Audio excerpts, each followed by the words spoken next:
আলু ভরা পরোটা বানানোর জন্য প্রথমে আলুগুলো সিদ্ধ করে ছুলে একটা ঝাড়নি জামবাটির মধ্যে রেখে নিয়েছি। আলু ভরা পরোটা করব, সেই জন্য সব কিছু রেডি করার পর আমি কড়াই চাপিয়ে দিয়েছি। কড়াইয়ে সরষার তেল দিয়ে একটু পাঁচফোড়ন দিয়ে নিয়েছি। পাঁচফোড়ন দেওয়ার পরে তেলটা যখন গরম হয়ে গেল, হালকা হালকা আঁচে একটু করে গরম করব। তারপরে দিয়ে দেবো একটু হলুদ, অল্প পরিমাণে, বেশি না।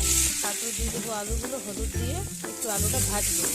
তেল, হলুদ আর আলু একটু ভাজলাম, ভাজা ভাজা হয়ে গেল। তারপরে এই যে রসুন, পেঁয়াজ, আদা, একটু লঙ্কা পরিমাণ মতো একটু থেতো করে নেবো। শিলনোড়ায় থেতো করে নেবো, কারণ মিক্সারে খুব একটা ভালো হয় না, সেই জন্য শিলনোড়ায় থেতো করে নেবো।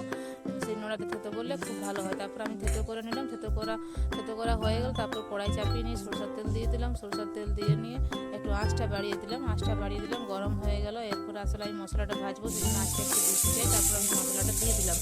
মশলাটা দেওয়ার পর আমি আস্তে আস্তে ভাজতে শুরু করলাম। প্রায় একটু ভাজা ভাজা হবে, আর এরকম পেঁয়াজ রসুন ভাজবো, সেটা একটু ফ্যান বেরিয়ে আসবে, তখন বুঝতে পারবেন আপনারা, তখন আলুটা দিয়ে দেবেন। তারপরে এভাবে আলুটা ভাজবেন। কিছুক্ষণ আলু ভাজা যখন হয়ে গেল, দেখবেন যে লালিমে হয়ে গেছে, তখন ভাজা ছেড়ে দেবেন বা আঁচটা একটু কম করে দেবেন। তারপরে এমার্জেন্সি থাকে যদি, তাহলে এরকমভাবে থেতো করে দেবেন, কারণ হাতে থেতো করা যাবে না, আলুটা খুব গরম থাকে, ওই জন্য এমার্জেন্সির জন্য আমি ওটা করেই করে দিলাম। তারপর আমি মশলাটা খুব ভালোভাবে রেডি করে নিলাম। আলুটাও আমার রেডি হয়ে গেছে, ঠান্ডা হয়ে গেছে আলুটা। সব কিছু রেডি করার পর প্রথমেই আমি আটা মেখে লিচি কেটে এরমভাবে গোল গোল করে রেখেছিলাম। প্রথমে ওটা আপনাদেরকে দেখাতে পারিনি, সব কিছু আমার আগের থেকে রেডি করা ছিল। তারপরে আমি আস্তে আস্তে এরমভাবে গোল গোল করে এরকম চুকলি করে নিলাম। তারপরে এভাবে আলুটা ভরে পুর করে এরমভাবে মুখটা মুড়ে দিলাম। মুখটা ভালোভাবে শক্ত করে মুড়ে হাত দিয়ে গোল করে দিলাম। তারপর হালকা আটা দিয়েছি। আটা দেওয়ার পর বেলনা দিয়ে হালকা হাতে বেলতে হবে। বেশি জোরে যদি করা হয় তাহলে আলুটা বেরিয়ে যাবে। তাও আমার একটা এই যে হালকা বেরিয়ে গেছে, একটু জোরে করেছিলাম, তাই এই যে আমার একটা বেলা হয়ে গেল। তারপর এদিকে আমি প্রথমে তাওয়া গরম হতে দিয়ে দিয়েছিলাম, আর রুটিটা দিয়ে দিলাম। রুটিটা দেওয়া হয়ে গেছে। আঁচ একদম হালকা রাখতে হবে, নইলে পুড়ে যাবে।